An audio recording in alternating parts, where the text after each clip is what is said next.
formules en tegnieke.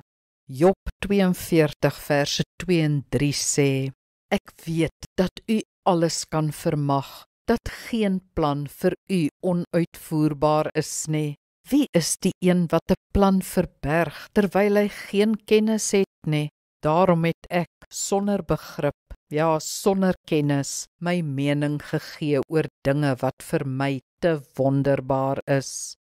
Omdat ons God so graag wil verklaar en voorspel, maar hy te groot vir ons begrip is ons geneig om hom klein te maak, sodat hy in ons brein kan inpas. Ons ignoreer of buig dit wat ons nie verstaan nie, tot ons dit verstaan.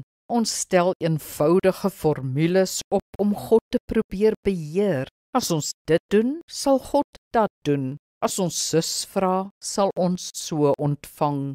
Ons ontwikkel 3-punt stappe vir redding, genesing en gebedsverhoring, en ons is agterna gefrustreerd as ons geestelike tegnieke nie uitwerk nie.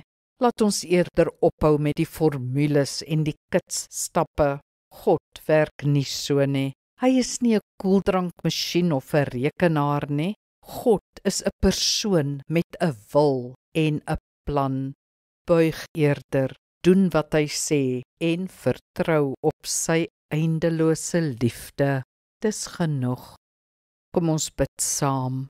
Almagtige God, ek mag u nie vereenvoudig en verklaar afwater, net sodat my brein u kan verstaan nie. Ek kan nie, net so min as wat 'n kind al sy ouers se motiewe en optrede kan verstaan. 'n Kind kan wel op sy ouers se liefde vir hom vertrou, soos ek op u liefde vir my, u kind, kan vertrou.